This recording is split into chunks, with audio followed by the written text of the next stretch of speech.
Guys, back again with another video. If you're watching this, you either know me as Elias or at MaxiMonster111 on Twitter, or you're one of the 5 special people who subscribe to the YouTube, or maybe you subscribe to pretty great Substack, if I do say so myself, the Friendly Assist. If you haven't done any of those things, please do them. Support me, because your support makes work like this possible. Last time we talked about Caleb Wilson, we looked at his film, we did some BART queries, and today I'm a little more prepared because last time it got a bit off the rails because I was just kind of talking to the mic and watching 6 minutes of film, which turned into 45 minutes, which wasn't good. But today, I made a slideshow for you guys. We got some stats first, a little preamble, and then hopefully we can get into some film. I picked out 2 games of Dybantsa's. One was a Clemson game, which people were raving about everywhere, right? And then you get the Miami game, which was more of a mixed bag for him. And so here's where we're gonna start. So, the title of this video is gonna be AJ Dybantsa is pretty weird.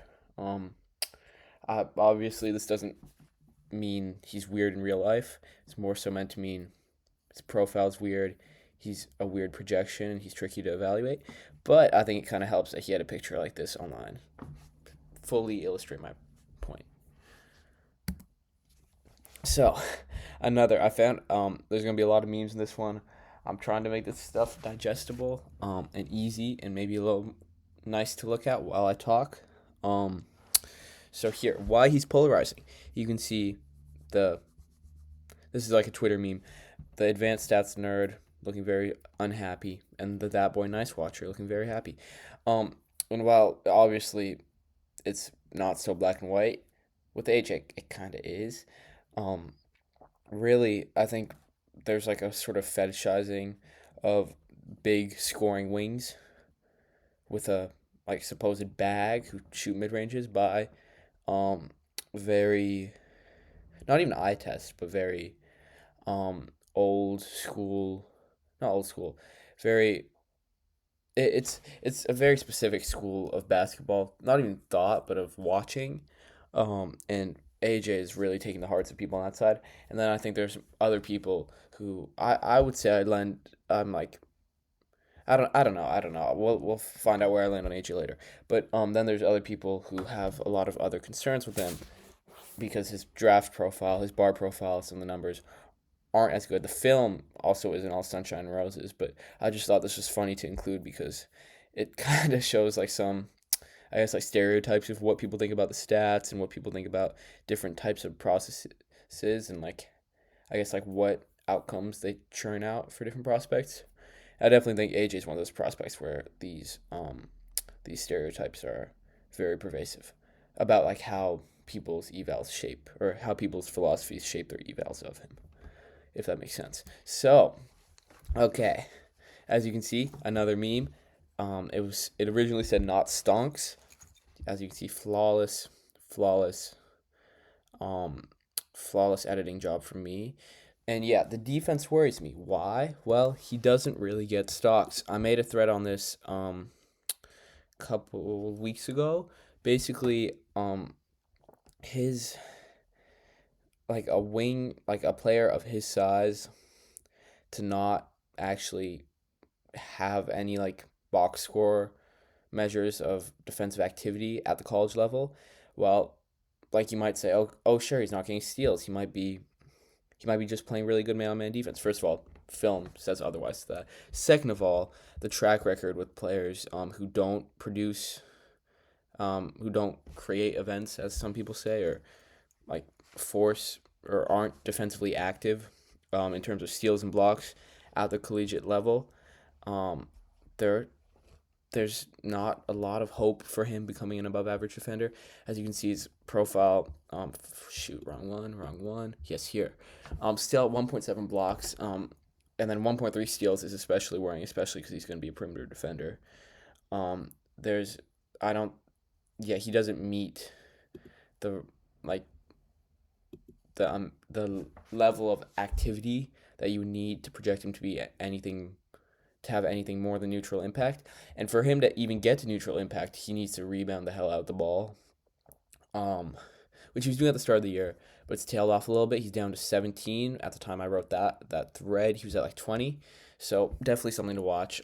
Stocks are very worrying.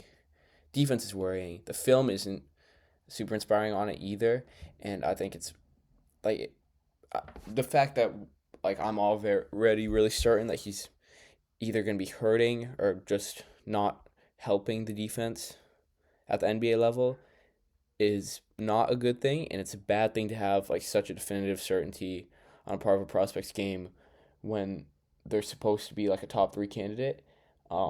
It's both like a floor and ceiling limiter, and it puts more pressure on other parts of his game to be outlier good for his size and archetype, for his pick to return the value. Yeah, okay. But you know it's very nice. Rim pressure. His rim pressure has been great. Jason, who is another draft guy. Not another. I'm barely a draft guy, but he's draft guy. Does fantasy basketball stuff. Really smart guy. If you follow me on Twitter, follow him. Even if you don't follow me, follow him. Basically, he had a tweet about I guess AJ's rim pressure. So spot on. AJ Dybantsa will join this list and is currently self-creating rim buckets at a higher rate than any draft prospect not named Zion Williamson. So, as you can see, and if we get into his BART profile, okay, last time I checked, it was at like 17. Now it's up to 21. But even for guys to have under 25 rim assist percentage, this is a great tool created by Dre Modeshaw. Again, I guess, yeah, great tool. You guys should check it out. Point is, there aren't like players of his size being this heavy volume of rim creators. Just doesn't happen, especially self-created rim creators. Like, as you can see, the guys who lead in shoot. Wait, what was I gonna do? Yeah, I was gonna show you guys.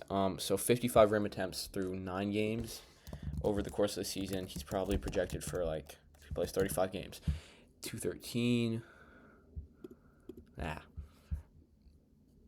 Wait, I think this is college career stuff. I don't know. I'm tripping. But point is, okay, you're gonna have to take my word for it. I'm fumbling with this, but he creates a really, really high volume of rim attempts for himself, which I think is like if you see the names that he's with, Zion, John Morant, and Dylan Harper, who all seem to have like translated in some way. And now you can like debate with me about Dylan Harper because like the lack of counters. And like how very rim reliant his process is probably makes him like a for sure playoff dropper, just archetype wise. But I'm gonna digress. Dylan Harper's another topic, and so, but I think the interesting thing about AJ, and also mind you, that 68 rim pressure or 68% at the rim among guys who, first of all, his rim frequency is so much greater than a lot of the guys who have this percent unassisted. No, it's like it's an intersection of both frequency, I guess efficiency, because a lot of the guys who are on this list are like pure guards, and I think AJ obviously is like able to finish a little better than them, but it's an intersection of volume, efficiency, and I don't like doing this YouTube video stuff. I'm forgetting what I'm saying, but it's the intersection of it's volume, frequency, efficiency. Yeah, those are the 3. That's what stands out with his rim profile, and obviously he's not like a crazy finisher for like a wing or anything. He's 69% overall, but like considering like how much of it he's creating, I think that's pretty noteworthy. The driving is interesting. I think one thing that I do want to look at as it pertains to him as a rim finisher and as a driver overall is how that assist to turnover is. I think right now he's at 1.4. And what's interesting is I think many people will say that like his the amount of jumpers or particularly mid-range jumpers that he takes probably affects that number, because I think guys who take a lot of pull-ups often have a lower turnover percentage. But at the same time, with how many drives he's, I don't know. this is where having synergy would be important, but I don't have that. So I think that's something I'd want to look at. Also, just seeing how his shot frequency changes against competition. Again, we're not even 10 games in. So like what I really want to do at the end of the year is do a retrospective and looking at how his numbers change against competition. Maybe like hopefully more like NBA level defenders, so you can see what about his scoring process changes, stuff like that. But that's why film is good, because I get to kind of look at that stuff before having full. It's not like a substitute or anything, but I think it lets me specify some of those details. But yeah, rim pressure is very nice. I do. But the catch is brilliant tweet pointed this out. I hadn't even thought of this, if we're being honest. Gift Swerg at Macumbo, great tweeter, probably like one of the best accounts on the app. If you follow me, same thing as I said for Jason. If you follow me, follow him. Even if you don't follow me, follow him. Um, he said that 3-point rate is a proxy for efficient usage bearing in the league. Basically, the whole point of this is there's a limit on how effective you can be as a scorer and as a primary in the playoffs or overall, because of if you're not shooting like threes, which makes sense, right? Because if you have to like squish just space wise, you need like so much more small space coordination, and like you need like all time levels of skill at the NBA level to pull off not being able to like consistently stretch the defense out to 24 feet. Especially with how complex defenses are modern age.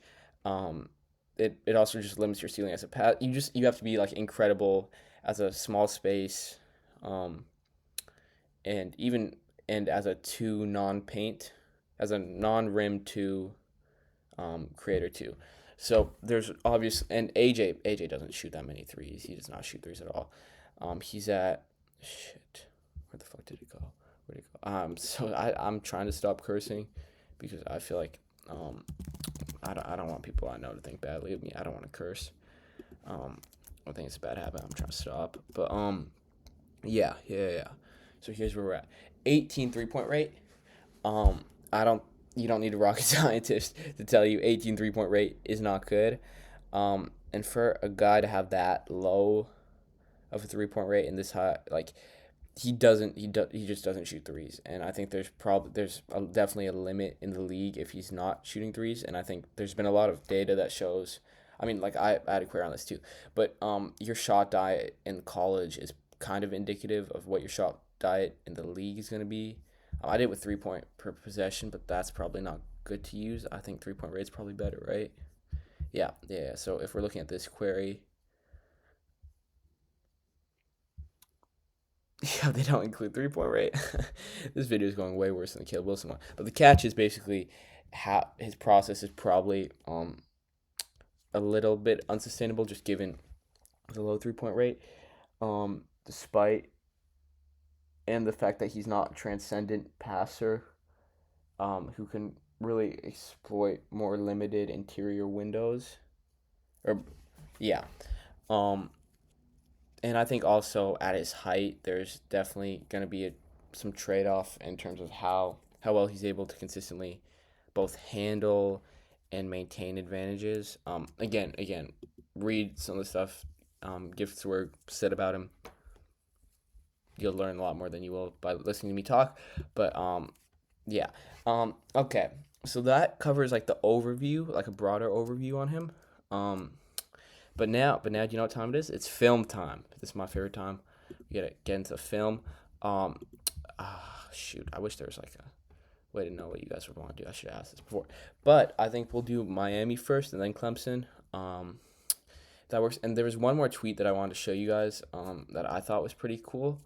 It was about a play over here from Dybantsa where he ends up taking mid. It's lots happening that play. It's a very rich play. Rejects the screen, ends up taking midi. And I think this was really interesting from a tweet from this account, Spacebar. You should follow him too. About I guess AJ's natural stride patterns. And basically, he said that AJ has longer strides where his knees flare outwards from his body. And so he's prone to getting pushed off course. And he compared this to Jaden McDaniels and Evan Mobley. And so I think that's one thing to keep an eye on too is biomechanic things, biomechanic limits on AJ's creation. Because I also think that I was going to add another slide on this, but my main worries with AJ is that his margin for error for success and for I guess like churning out top 3 pick value is so small because I'm already pretty certain that the defense won't be good, and he probably won't be a high volume 3-point shooter. And I think the 3 and deification of the NBA is another thing, but that kind of means he has to succeed as a. I think that puts more pressure on him to succeed as a creator if he wants to actually be worth the draft pick and probably the subsequent contract he'll get. Because his wings of his archetype who score the ball like he does will be getting max or close to max money unless they like drastically like underperform in box score stats. So I think that's why I'm like there's not a lot of ancillary goodness here, which is definitely like a worry, just for if we're talking median outcomes. But like yeah. Okay, let's get into film. Clemson, they're Miami. Fuck, yeah, go. Forgot to do this. Muting. Yeah. Okay, we're good. That's pretty audacious. He tries to gather starting at free throw line, and you can kind of see what Spacebar was talking about in some of those longer strides. Yeah. I don't know what I'm watching for is like what he looks like as a driver. So there he is. I think that part about the strides and also just inherent difficulties being this height and having to rely on, I guess, lateral creation as a driver. Because I don't know what the strength is like, honestly. But I remember I mentioned this in Caleb Wilson's video. The taller you get, the harder it is to achieve consistent lateral based creation. So like it's hard like without like some amount of strength. Not without some amount of, like basically you need more strength the taller you are because it's harder to get into some of these positions where you can beat a wide range of defenders. I think this is an interesting case. He tries to curve his strides around, kind of runs into a wall, and then you see him get to like some of these touch finishes that he has to get to if he's not getting completely to the rim. And maybe because of those stride lengths things that Spacebar was talking about. But here, this double team looks him off. Spin into help. I think you'd ideally want this. Oh my god, I'm so sorry, guys. Yeah, so sorry. PBM popped up. My bad. But I think here he gets a double. I'm happy that he didn't make a rash decision there. Drives baseline. You can see, yeah, the movement patterns are weird, and I really want to watch more film because I want to find a way to describe them. But his stride length is huge, which is one thing. But yeah, help comes, and then right here, you would typically just want this to be a pass. He's jumping into help. Yeah, that's not good rep. Yeah, so here's the play that I talked about in that tweet. He rejects a screen. There's help, really bad spacing. Rob Wright's defender is like gonna clog up the action if Dybantsa takes that screen, so he rejects it. Shoot, I gotta go soon. Okay, so he rejects it. More help comes, but again, poor spacing, not an easy pass. Shoots over it. Yeah, the shot making is just impressive. It's impressive. I think the shot selection is something to monitor too with that, but the shot making is definitely impressive. He's 45% or 44% on non-rim twos right now. Pretty cool. Hey, it's very nice. So back. I'm gonna try to talk a little less this game. Yeah, cool transition. I mean, on ball. Um, yeah, I don't really understand the process here. I maybe he's not comfortable taking the step back normally. So that's something. Okay, he takes a three there, short. I mean, I don't think there's any substantive analysis I can give you on those type of shots. I'm so sorry, guys, but I'm kind of on a time crunch today, so maybe I think I'll have to watch Clemson game later, which obviously sucks because I know for a fact that was a better game. So maybe I'll get to it in another video. But okay, another three. I'm trying to watch his release speed. Feels like he takes a second, like a little long to gather, to make him like perfect for like catch and shoot good. You can see those strides though to make him perfect for like catch and shoot goodness, I guess. But here you can see him against ball pressure. Um, the pickup is so far from the hoop, and the strides are really long. I think yeah, the strides are really long. He's curving his knees are flaring outwards. And I think this is actually a pretty good rep because I'm happy with the handle there, and the handle obviously for someone of his size and to be able to like control the ball in the ways that you need to against NBA level defenders is always going to be something like to watch, I guess, because he is like a full 6'9" or 6'8", something like that. So yeah, he's getting grenade. He's getting grenade. I don't really care too much about that.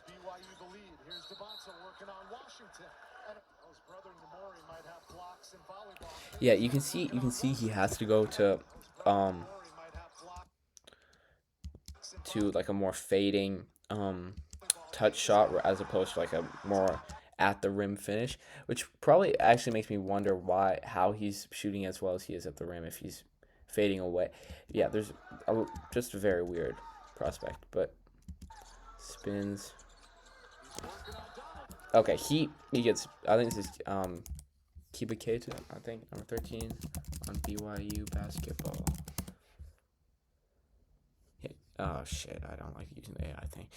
But I'll take the word that's Kiba Keita. He's been really great this year, just production wise. And Dybantsa, you can see Dybantsa gets bailed out a little bit by a really beautiful Gortat screen. Keita, like obviously he spins by his man, but I think this look is open because of Keita. So yeah, I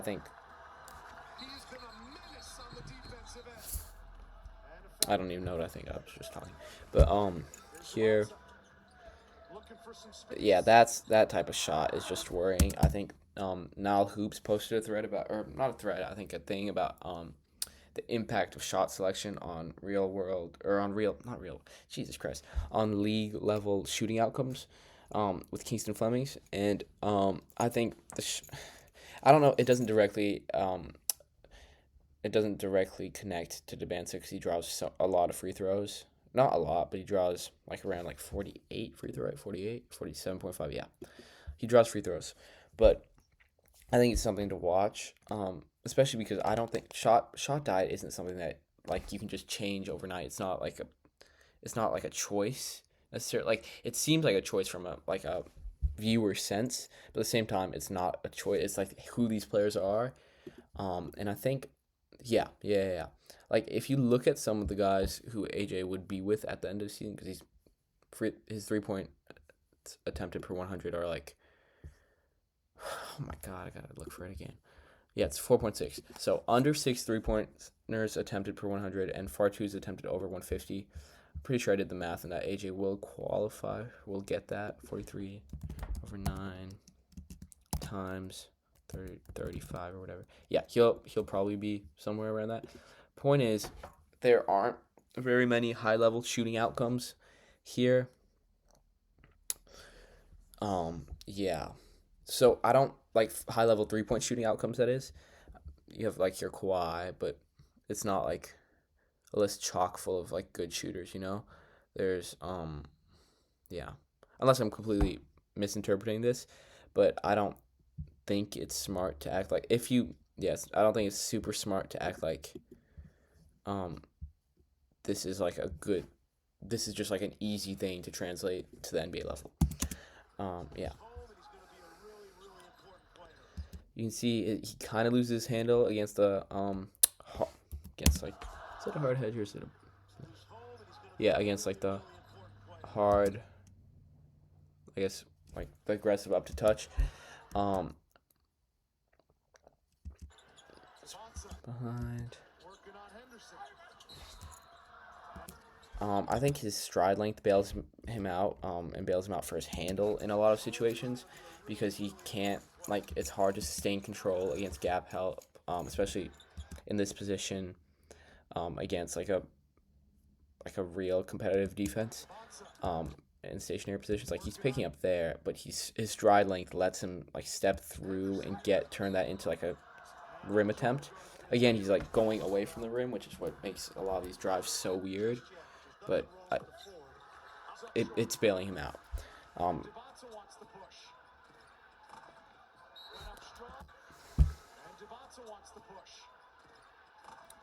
yeah. Again, it's the stride length, which lets him get to. Again, he's stepping around the defender, and like away from the rim.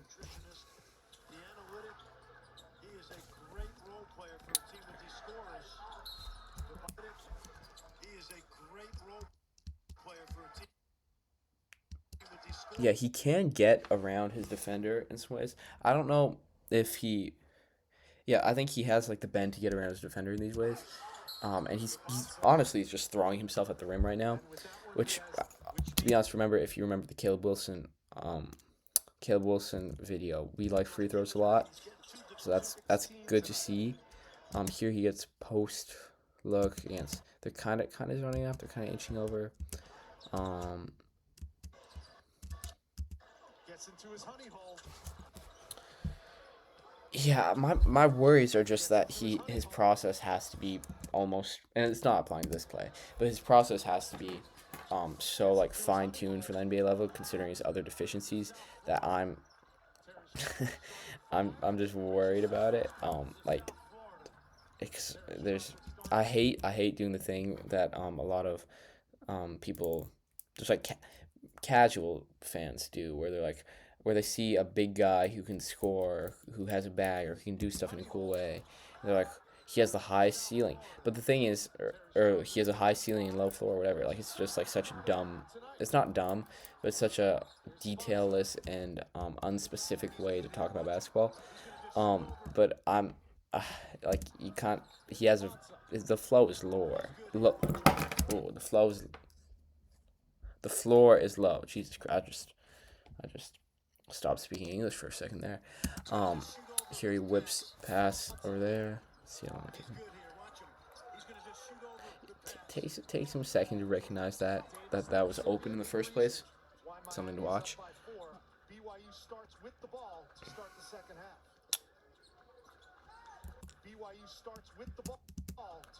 Pass isn't good, which neutralizes any advantage that would have been there if from 30 being open in the first place.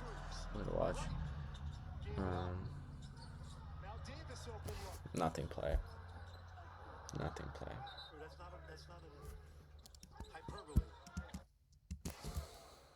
Makes the right decision. Again, would have maybe liked if he was slightly quicker. But I think he does a good job, like, drawing out the defense there. Yeah. From the free throw line tonight, 4 for 13.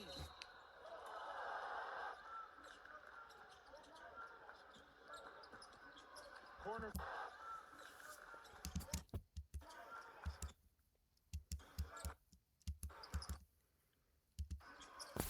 Again, I don't think the processing is like hyper quick. Maybe there was a window to hit Keenan on the roll. Yeah, maybe. Corner 3, right. Yeah.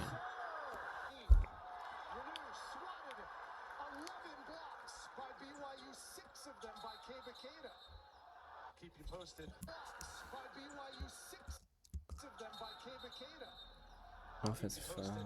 I'm so sorry. This video's a lot worse than the Wilson one. But we're just gonna keep on going. Dybantsa.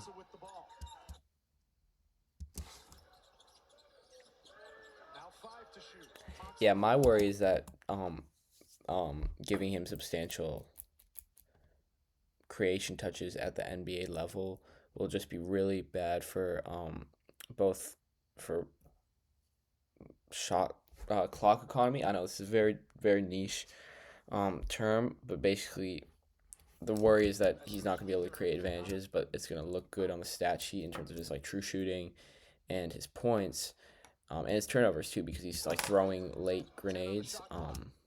Yeah, it's very random concern, but something that you notice with guys who appear to be better creators by like play type data than they actually are. Like Zach LaVine, it's really awful for clock economy as a creator. But here.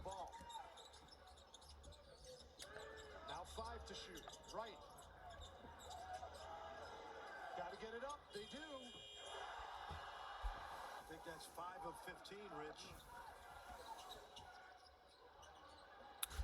Of 15, Rich.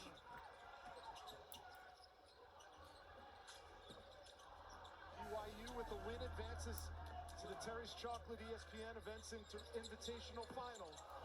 To the Terry's Chocolate. Makes a like fine connective one more. It's not like ridiculously impressive or anything. That is Richie Saunders, and he makes his threes. Okay, this is what I've been wanting to look at. Defense kind of just gets gathered by a little too easily. Jumps into him. Yeah, I think what we're watching for is he in the right places on rotations? Is he super like cognizant? Is he like mapping the floor very precisely, or not precisely but consistently? And is he like able to create impact as a like contester? Those are like three things I'm watching.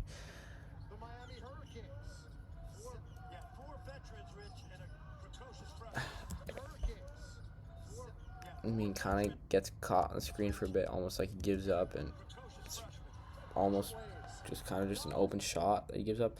He's beat on defensive glass here. Seems like they have a matchup against a 4. Guy gets 2 rebounds. The defensive rebounding gave me hope earlier in the season. It's tailed off a little bit. I think that's something to watch too. If he can clear like 20 defensive rebounding percentage, I feel like he can maintain a neutral level as a defender as peak. So that's something to watch. Yeah, just kind of rotated over, but not in a position to like X out. I do wonder about scheme and how that affects his role there, because there's a lot of stuff in terms of like team defense that we just don't have a hold on as viewers.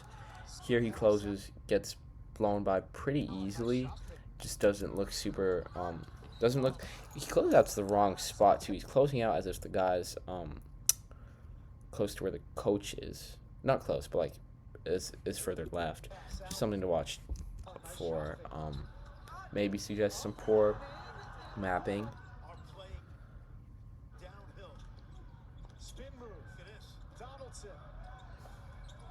Washington faked the 3, and it's stolen away. He's dancing too much. 5 on the shot clock. That's a good rebound. I think at the NBA level, you probably just want him to be an active weak side defender who's making smart rotations, maybe not getting blocks or being super active rim protector, but making smart rotations and cleaning the defensive glass from the weak side. That's probably what his role is going to be, and I think the rebounding is just big in terms of its importance there. I don't think he's doing anything here, for being honest. Kind of gets under. Guy just loses it. I don't think that's AJ's hands.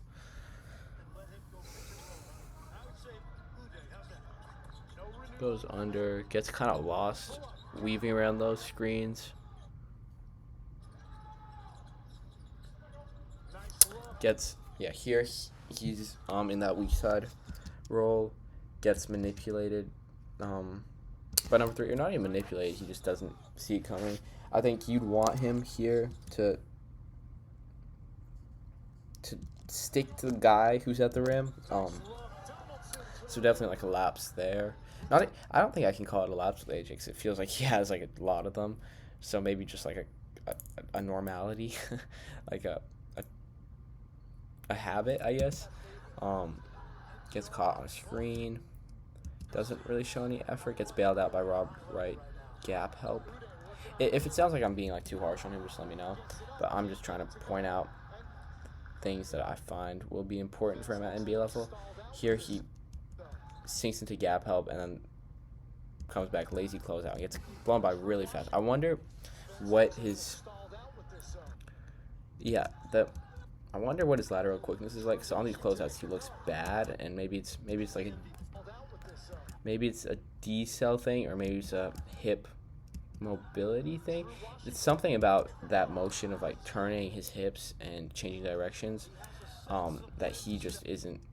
He doesn't look suited for, or he just doesn't look like he's aware that he needs to, or like when and where he needs to do that.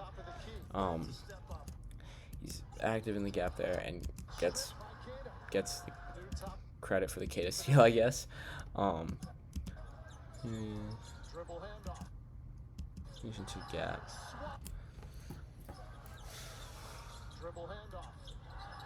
It's just kind of there. He's just kind of there.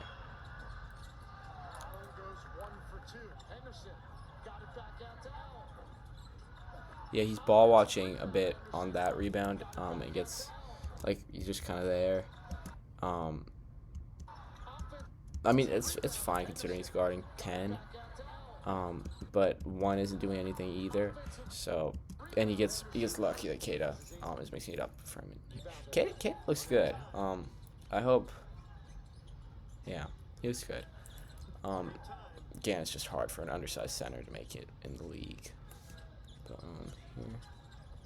He actually changes hips and stuff okay there. He can cover a lot of ground, which definitely I think if he can ever like figure out how to stay engaged in the play consistently and also get a hand-eye coordination boost, which I don't think will happen because I think this is another thing now Hoops I think has posted about, or at least talked about. Like the ability to get steals is it's typically pretty translatable across levels, at least for perimeter guys.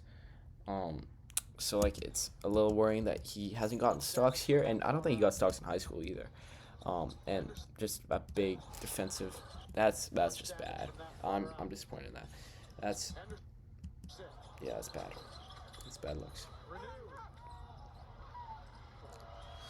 I can't tell how much of this is laziness or like inherent things about him as an athlete and basketball player, but the problem is like reducing analysis to saying, oh, he's lazy, he'll clean that up, is just very. It's first of all, it's like it's stupidly like naive, because it's, as I said with the shot selection stuff, it's not just a manifestation of choice. It's like who he is as a player. Again, another closeout where he's gapping. They actually, I think is that a design peel between him and Saunders? Because he's just caught in no man's land as a gapper, and he runs the corner, but Saunders isn't there in time, and it's a layup. Yeah, a lot of flaws as a defender that I don't know how to be covered up. Okay, so yeah, let's get to Bart work, because I feel like the film watch there wasn't actually super substantive, for which I'm sorry, but we can't watch the Clemson game right now.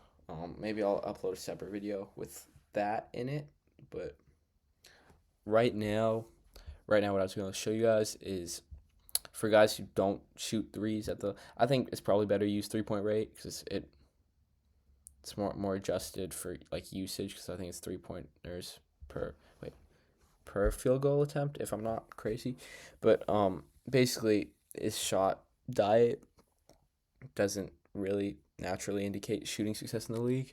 I think his free throw shooting also has a big shape. Right now he's at 79% basically.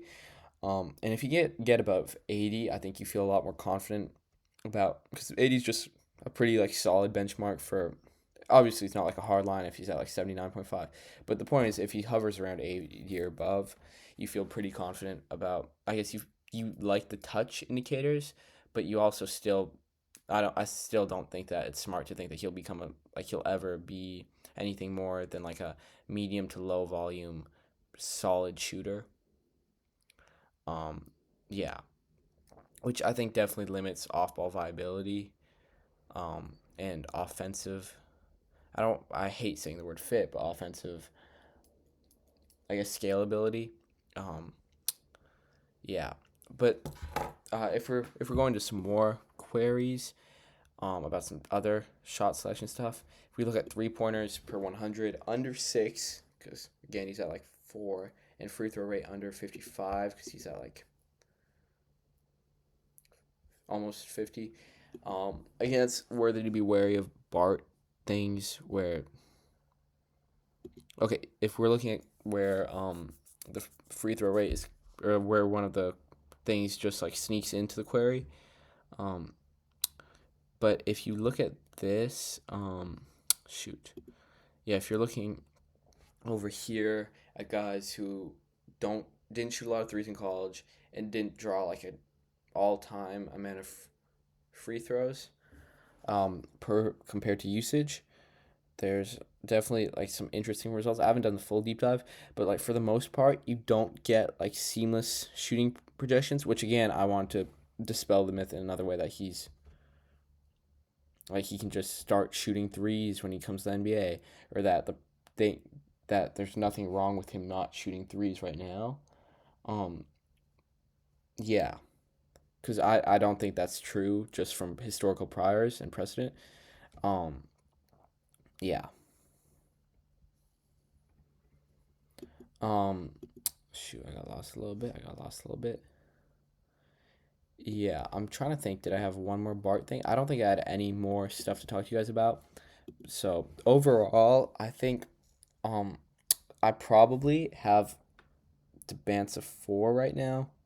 But yeah, I think the rim stuff, especially with assist percentages and all that, that's something to watch. Against comp and everything, but yeah, he's shooting 68% at the rim, and he's gonna be shooting. He's just gonna be on a higher level of higher volume than a lot of guys, and so he's gonna be on a higher volume than a lot of the guys on this list, and he's shooting like 68 around. So actually, maybe, yeah, yeah. And obviously, there's a lot of guards on this list. So maybe in the league, he's just a really big guard with like processing question, not yeah, with like processing um questions who doesn't shoot threes, and doesn't actually generate plays defensively but rebounds, which is interesting. Because I think, but I also think that he isn't like immune to some of the deficiencies of being a big player who tries to play, I guess, as a self creator this heavily, which are like turnover rate and stuff like that. So I'm gonna be watching the turnovers a lot, especially in games where he's driving more in higher competition games. Um, yeah, my problems with AJ just like stem from the fact that there aren't a lot of ways for him to like. I think a good framework of looking at basketball is how many more shots are you going to help your team get compared to the other team, and how much better are you going to help your team convert on those shots than the other team. Like the first one is a measure of like possession maxing, right? Overall rebounding, turnover creation, turnover aversion, and the second one is like a measure of just of creation, shooting, a bunch of different stuff. Overall shooting influence on both sides. And my worries with AJ are that first of all, I don't if he's gonna be on ball heavy, like right now he has a 4.7 offensive rebound rate, nothing special, nothing really good for that matter. I'm worried that if he has the ball in his hands at the NBA level, which seems to be how he's going to not like, which probably is what's gonna happen, right? He's not gonna actually positively gain you more possessions, unless he's just chucking pull up twos and like all this rim stuff is fake, but the rim stuff probably isn't fake, unless he's like chucking all these twos. Because I don't think he's displayed. I don't think he's turnover averse enough, especially when considering how turnover um have been deflated in college basketball. Shout out to 100 guaranteed on that part, but I don't think he's gonna help in the possession battle, especially because he's just not creating defensive. He's not generating extra possessions as a defender. He'll have to be like a really good rebounder to like be neutral there, I think. And on the other side, I don't have faith in anything with him defensively right now. Like he'll be fine, I guess. I think there's just a lot of pressure on his creation and his creation to not be infallible, but to be pretty damn good at the NBA level against NBA level defenders. And with his height and some of those biomechanical stuff and the overall rim reliance and I guess shot selection, mid range stuff. I think I should have talked less about shot selection, but I think that there's just questions about if he can do that effectively at the NBA level, which probably leads me to being lower on him than the majority of people. I remember, yeah, it's it's a little his profile just scares me in some ways, but there's also like that rim creation is just exciting in some. Yeah, yeah. I think I think right now he's probably between 4 and 5 for me. I think. Yeah. Is that all I had to say? I hope it is. I'm probably not gonna watch this before I upload it again. So yeah, okay. Talked about this polarizing. Yeah. Um. Okay. So don't. A couple reminders before I leave. I just want to say thank you anyone who tunes into this stuff. Yeah, I appreciate all of you. Show some support across different platforms: Twitter, Substack. You know the drill. YouTube, subscribe. Hopefully, I get a couple of these a week churned out because I'm finding it kind of hard to write right now. Um, what else? Oh yeah, don't take anything I say too seriously here. I'm just a guy talking in his room about Kashiki clips. And some Bart queries. If anything I do is bad here, let me know. I want to get better at this. I want to like make good content for you guys. So, yeah, thank you. Have a great Saturday night and see you next time.